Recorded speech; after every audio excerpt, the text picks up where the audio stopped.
Posibleng isama ng Kamara sa investigasyon nito ang nasirang flood control project sa Matag-Ob, Leyte na nasa distrito ni Congressman Richard Gomez.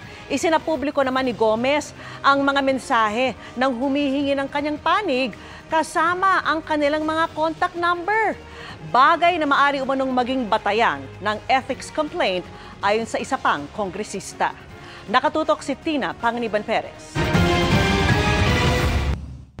Maaaring masama ang nasirang flood control project na ito sa Barangay Riverside sa Matag-Ob, Leyte sa investigasyon sa flood control projects ng House Infrastructure Committee simula sa susunod na linggo. Pwede pong masama yan, particularly kung nagkaroon po ng collapse, dapat po tumatagal po yung mga proyekto. I think more or less dapat within the span of 5 years. Nitong Pebrero lang sinimula ng proyekto at matatapos dapat sa Setyembre. Pero dahil sa kasagsagan ng malakas na ulan nitong Martes, nasira ito. Naanata karoy katungod kay tagaan tag katungod sa atong presidente para pagpanginano aning mga proyekto nga gihimo sa atong lungsod aning DPWH o mga contractors. Sayang kayo ang kwarta nga gipangita sa atong congressman. Si Representative Richard Gomez, ang congressman ng Leyte 4th District na nakakasakop sa lugar kung nasaan ang proyekto. Pero paglilinaw ni Mayor Tacoy, hindi niya sinasabing may kinalaman si Gomez sa nasirang proyekto. Dahil sa mga naunang pahayag ni Mayor ay maraming humingi ng panig ni Gomez, gaya ng mababasa sa mga screenshot na mga mensahe sa kanya na ipinost niya online. Sa caption, sinabi ni Gomez na may ginagastos ang media spin laban sa kanya dahil magkakatulad niya ang isyung tinatanong ng media. Pero paalala ng National Union of Journalists of the Philippines o NUJP, humihingi ng panig ni Gomez ang media at paborito sa kanya dahil binibigyan siya ng pagkakataong depensahan ang kanyang sarili sa mga alegasyon ni Mayor Tacoy. Kasamang pinost ni Gomez ang pangalan at cellphone number ng mga nag-message sa kanya. Sabi ng ilang kasamahan sa Kamara, maaaring batayan ito ng ethics complaint. Hindi naman pwede mga ganun. No, I mean, you are asked to explain something. You're a legislator. You explain. Bahagi ho ng trabaho ng gobyerno ho yun eh. Magsagot ng mga tanong, partikular ho na nakadikit po sa amin pong trabaho. Hininga namin ang pahayag si Gomez pero hindi niya sinasagot ang mga tawag namin simula kahapon. Para sa GMA Integrated News, Tina Panganiban Perez, nakatutok 24 oras. Pinakomento ng Korte Suprema ang ilang sangay ng gobyerno sa mga petisyon na nagsasabing labag sa konstitusyon ang pagpapaliban sa 2025 Barangay and Sangguniang Kabataan Elections o BSKE. Binigyan ng 10 araw ang Office of the President, Senado, Kamara at COMELEC para magsumiti ng komento hinggil sa mga petisyon at kahilingang maglabas ng temporary restraining order. Inutusan din ng mga petitioner at respondent na magkomento sa petisyon ng Liga ng mga Barangay para makialam sa kaso at sa kanilang pagtutol sa iba pang mga petisyon. Nauna nang nilagdaan ng Pangulo ang batas para iusog sa November 2026 ang BSKE na isasagawa sana sa Disyembre ngayong taon. Iginit ng Pilipinas at Australia na legal ang katatapos lamang na Amphibious and Land Operations o ALON exercise sa pagitan po ng dalawang bansa. Sa closing ceremony ng ALON 2025, sinabi ni Major General Francisco Lorenzo Jr. ng Philippine Army na hindi laban sa anumang bansa ang pagsasanay, kundi paghahanda para sa anumang banta sa teritoryo ng Pilipinas.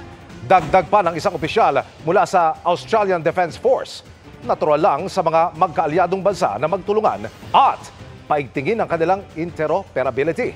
Unang sinabi ng defense spokesperson ng China na kinukonsinti ng ilang bansa ang anilay reckless behavior ng Pilipinas at binabaliwala ang common interest ng ibang bansa sa rehiyon. What we done is within the legal framework of the exercise. And we have not done any wrong. We're doing exercise of freedom of navigation, and we had a dual maritime patrol to exercise that increase the interoperability of both the navies of the Australia and the Philippine Navy. So there's nothing wrong with that, I think.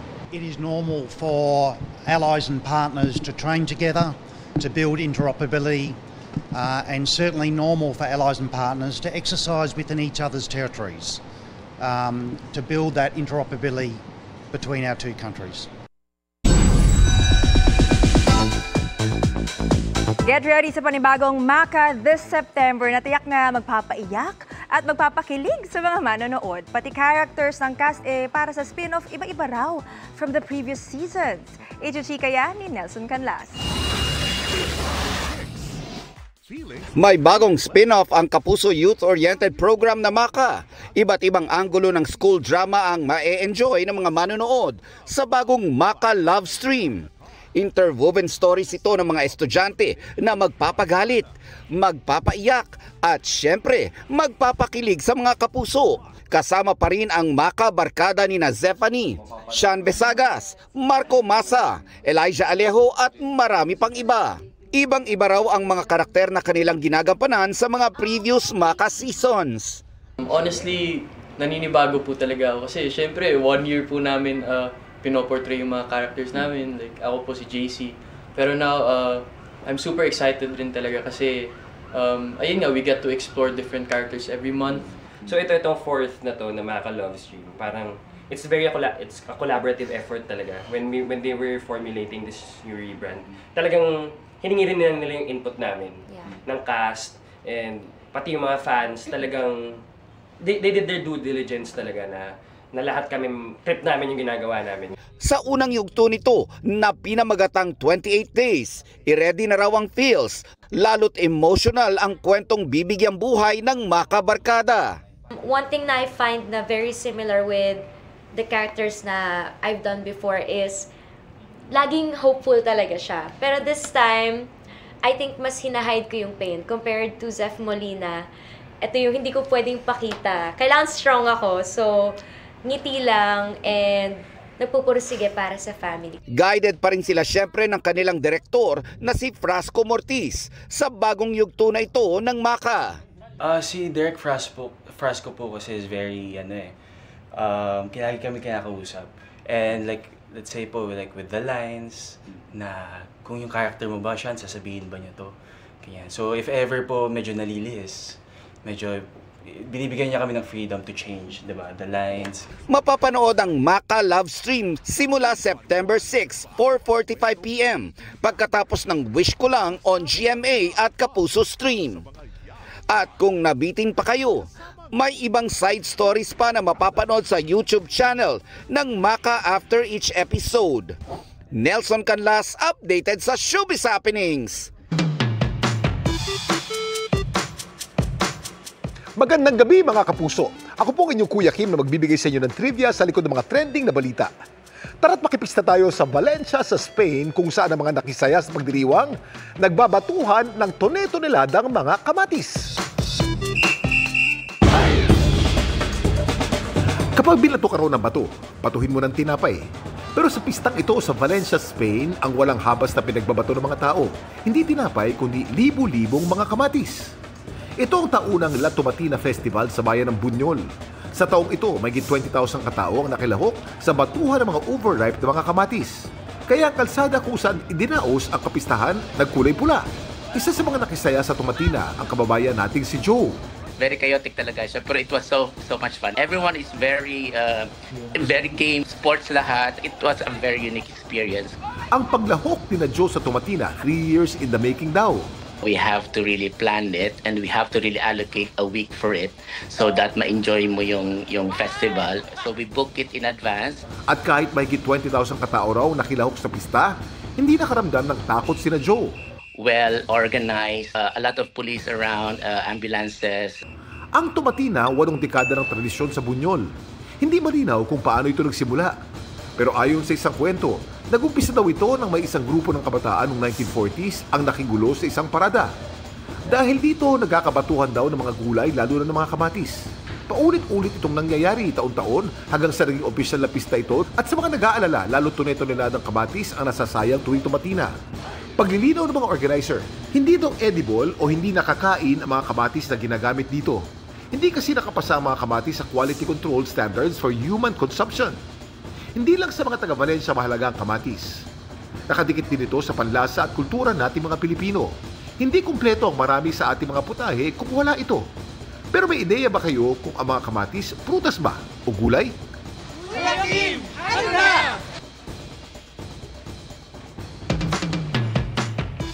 Ang kamatis kabilang sa mga listahan ng gulay na kinakanta sa awiting Bahay Kubo ay hindi pala gulay. Ito'y isang prutas. Ang mga prutas ay bahagi ng halaman na nanggagaling sa bulaklak at may mga buto. Ang mga gulay naman nanggagaling sa iba't ibang parte ng halaman gaya ng tangkay, ugat at dahon. Ang mga kamatis galing sa bulaklak at may mga buto sa loob. Kaya botanically speaking, isa itong prutas. Pero dahil sa karaniwan na itong ginagamit sa iba't ibang putahe, tinuturing naman itong gulay sa kusina.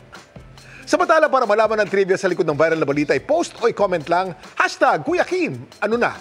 Laging tandaan, kimportante ang may alam. Ako po si Kuya Kim at sagot ko kayo, 24 oras. Nanalasa ang isang buhawi sa bayan ng Panay sa Capiz kahapon. Sa kuhang ito, tila may mga nilipad pang yero na nagpaikot-ikot sa nanalasang buhawi. 15 hanggang 20 minuto raw itong tumagal. Matapos ang pananalasa, tumambad ang pinsala nito na sumira sa 2 bahay at puminsala sa 8 iba pa. Wala namang nasaktan sa nangyari. Ayon sa LGU, 3 sityo ng isang barangay ang dinaanan ng buhawi. Ayon naman sa Pag-asa, posibleng nabuo ang naturang buhawi dahil sa thunderstorm sa lugar. Nahuli na ang pang-4 na suspect sa pagpatay sa isang lalaki sa Cebu City. Nagtago ang suspect sa isang public market bago ito madakip. Nakatutok si Alan Domingo ng GMA Regional TV. Labis ang paghinagpis ng babaeng ito na makita ang karumal-dumal na sinapit ng kanyang kapatid na si Giovanni Acerbong Hanoy. Ang 46 anyos na biktima 3 araw na napaulat na nawawala bago makita ang labi na nakasilid sa isang sako at nakalibing sa barangay Pungol Sibugay sa Cebu City. Na-recover na to sir, katong gisudlan niya sa sako. O niya og katong trapal nga iyang gitabon sa pateng lawa sir. Og ang pala. Unang naaresto ang 3 suspek, edad 20, 18 at ang pinakabata 15 anyos lang. Ang ika-4 na suspek naaresto rin kinalaunan matapos magtago sa Tabuan Public Market sa Barangay San Nicolas proper. Sa investigasyon ng pulisya, magkasama ang suspek at ang biktima na nagtatrabaho sa isang game farm sa Sibugay. Nag-inuman ang 6 ayon sa pulisya at nang malasing. Nag-away ang suspek at ang biktima na humantong sa pananaksak. Basig manghagit. Sa sampahan ng kasong murder, ang suspek at accessory to the crime ang mga kasamahan niya. Mahay gid. Ngayo lang kung taong pasaylo na kay wa gyud ako tuyo ato. Ay man ginaw kaso. Justisya ginapo sir. Mula sa GMA Regional TV at GMA Integrated News, Alan Domingo nakatutok, 24 oras. Nasira ang isang tulay sa Barangay Ilawod sa Kamalig, Albay matapos umanong dumaan ang isang truck na may dalang buhangin. At dahil dyan, hindi muna makadaan ang ibang uri ng mga sasakyan kaya napilitan na lang maglakad ang mga residente para makatawid. Sinimulan na ng DPWH ang pagkukumpuni ng tulay at posible itong matapos ngayong linggo. Tiniyak din ng mga opisyal ng barangay na hihigpitan ang pagbabantay roon para maiwasang masira ito muli.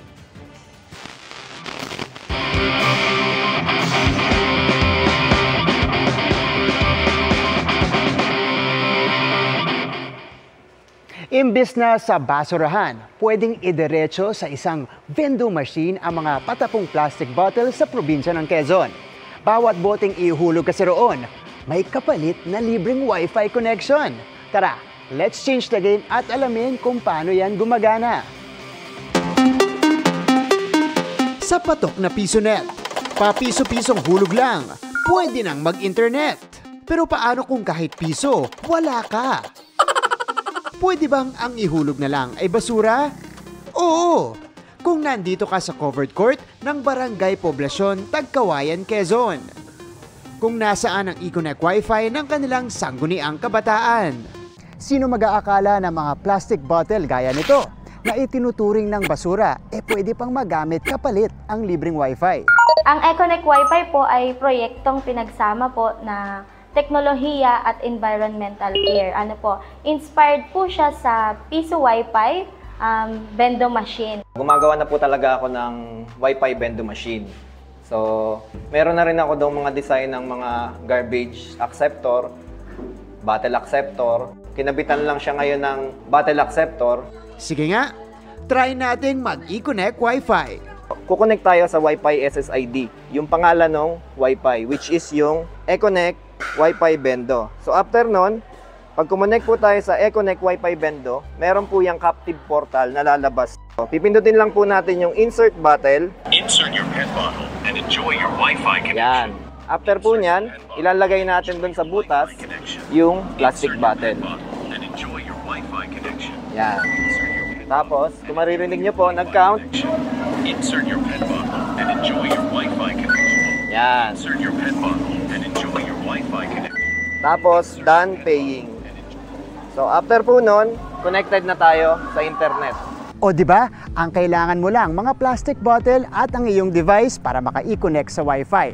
At ang mga rates, 1 plastic bottle for 10 minutes, 5 plastic bottles for 1 hour, at 10 plastic bottles for 3 hours.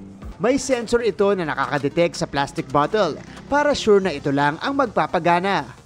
Pero pwede ring ibahin ang tatanggaping bote. Tipid na, makakatulong pa sa problema ng naiipong plastic. Sa Pilipinas pa naman, tinatayang may 2.3 milyong toneladang plastic ang naiipon kada taon. Nakakatulong na sa environment.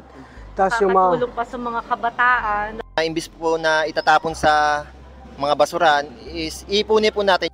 But what's next for this project? Magdadagdag po tayo sa mga iba pa pong bahagi ng aming barangay, mga pampubliko, like palengke, at saka po sa may batang sa plaza.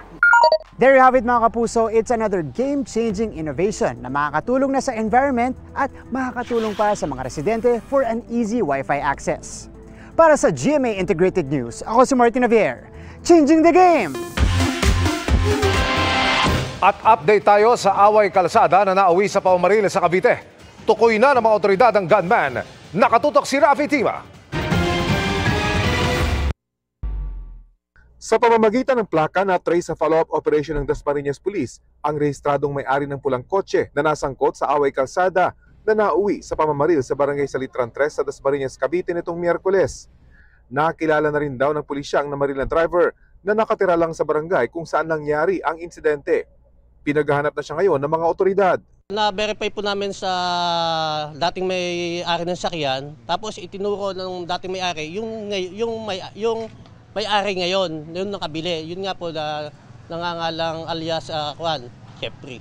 Pinuntahan daw ng mga investigador ang bahay niya pero wala nang nakatira.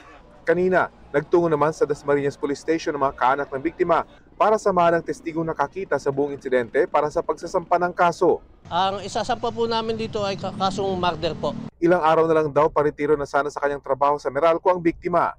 Hindi na nga daw sana siya papasok noong araw na mangyari ang pamamaril. Pero pinili nitong pumasok dahil pupunta siya sa kanilang main office sa Ortigas. May pang kasiyahan o happy-happy doon sa main office nila, parang ipaghahanda o kaunting salo-salo doon sa biktima. Kaya siya pumasok? Opo. Para sa GMA Integrated News, Rafi Tima, nakatutok, 24 oras.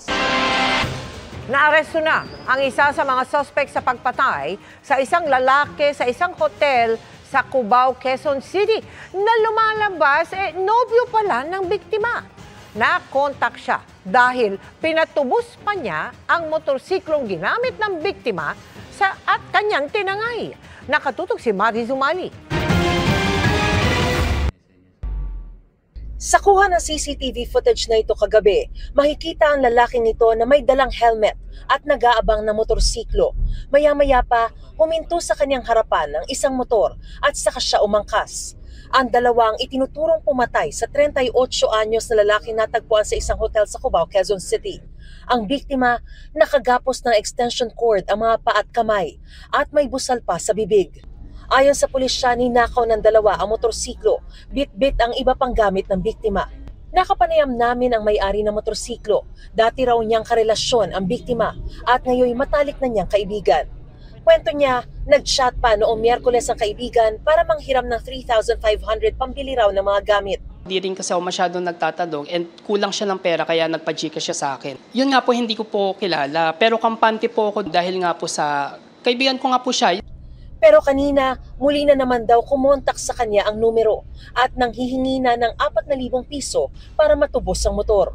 Doon na siya nakipagtulungan sa mga pulis hanggang sa maaresto ang suspect. Sa pag-iimbestiga ng ating kapulisan, nakita po nila doon yung mukha ng isang suspect and nakuha din po nila yung pangalan at ID dahil nagbigay siya ng totoong ID niya nung nag-check-in sila doon sa hotel. Hininga namin ang pahayag ang suspect pero ang tanging sinabi niya, Na-omit na lang po ako sa lahat. Pasensya na po kayo. Inamin daw mismo ng suspect sa pulis na 4 na buwan na silang magkarelasyon ng biktima. Frequent sila doon na mag-check-in sa hotel na yun. And pag nag-check-in sila, yun nga ang sabi niya is may drug, yung jamming na sinasabi niya is nagda-drugs sila. Pero may iba pang lumalabas na motibo sa krimen. Kasi nawawala po yung gamit ng biktima, ang kanyang laptop, cellphone, and yung motor na dala niya doon sa pag-check-in niya. Nabanggit niya is parang yung isang kasama niya na suspect ang gumawa nung lahat nung pagpatay doon sa victim at accordingly ay iginapos nga siya at parang wala siyang ginawa doon at parang nakita niya na yun na nga yung ginawa ng kanyang kasama. According sa kanya is baka na-tempt lang po talaga na magnakaw. Dinala na sa punerarya ang biktima para isailalim sa autopsy. Ang kanyang kaibigan, labis na naghihinagpis. Since 2009, magkaibigan na kami niyan. Hindi ko matanggap. Tinatira ko sa bahay namin para lang may mag-alaga sa kanya. Pangako ko yun sa mama niya. Ngayon di na mangyayari kasi patay na siya. Sana man lang, iniwan na lang nilang buhay, kinuha nila lahat. Pati motor ko wag na lang ibalik. Basta sana iniwan na nilang buhay. Bukod sa isang naaresto na, may 2 pang tinitignang suspect sa kaso. Kakasuhan ang mga sangkot ng robbery with homicide at posibleng masampahan din sila ng kaso sa ilalim ng RA 9165, a Comprehensive Dangerous Drugs Act, dahil sa paggamit umano nila ng ilegal na droga. Patuloy ang manhunt laban sa mga suspect at hinihikayat ng Quezon City Police District ang publiko na makipagtulungan upang mabigyan ng hustisya ang biktima. Para sa GMA Integrated News, Mariz Umali, nakatutok, 24 oras. Habol na tsikahan tayo para sa updated sa showbiz happenings.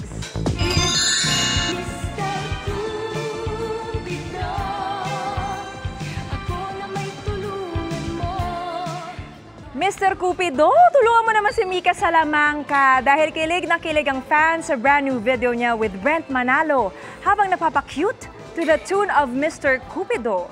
Happy rin ang fans sa bagong milestone ni Mika nang mabili niya ang kanyang dream car. Congrats!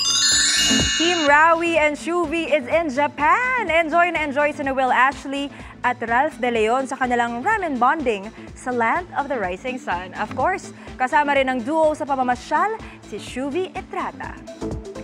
Naging masaya naman ang fan meet ng P-pop group na Cloud7. Kasama ang kanilang fans na Rainbows. Dapat ding abangan ang kanilang upcoming new song. Tuloy-tuloy ang pagtutok at pagsaksi sa pinakamalalaking balita at impormasyon ng ating kapusong si Pia Arcangel. Sa muli niyang pagpirma ng kontrata sa GMA Network. Nakatutok si Von Aquino.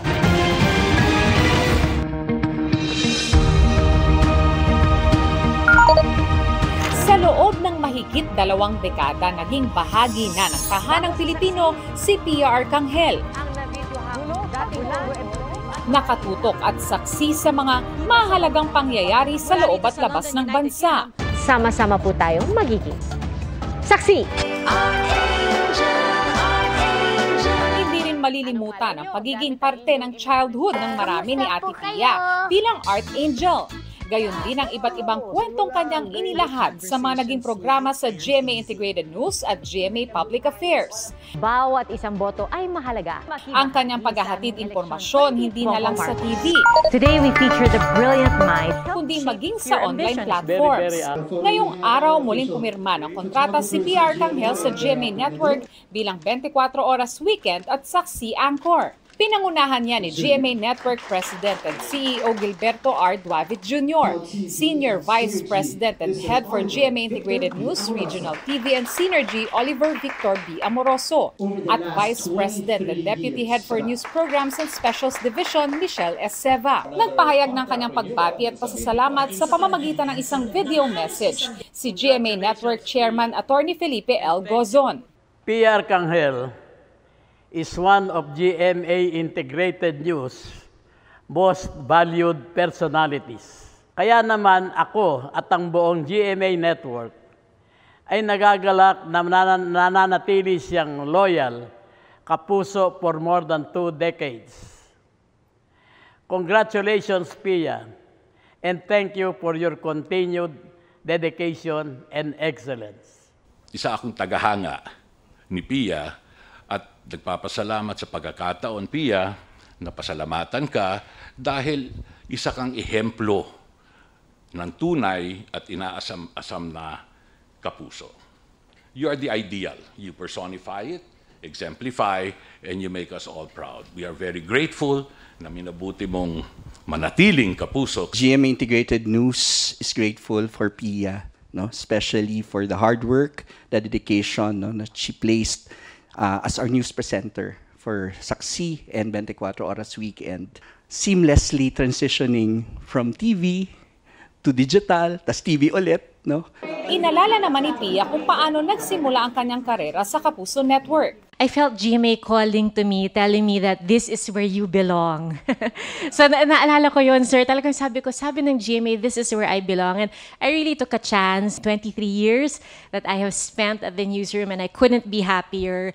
Napakarami ko pong natutunan dito sa GMA. Sabi nga po ng mga teacher ko noon, nung nag-aaral pa kami, parang always make sure you go to a workplace where you will be happy. And that I have found here in GMA. Para sa GMA Integrated News, Von Aquino nakatutok, 24 Oras. Hey, Pia! Congratulations! Love na love natin si Pia rito. Of course. At yan ang mga balita ngayong Biyernes. Ako po si Mel Tiangco. Ako naman po si Vicky Morales para sa mas malaking misyon. Para sa mas malawak na paglilingkod sa bayan, ako po si Emil Sumangil. Mula sa GMA Integrated News, ang News Authority ng Pilipino. Nakatutok kami 24 oras.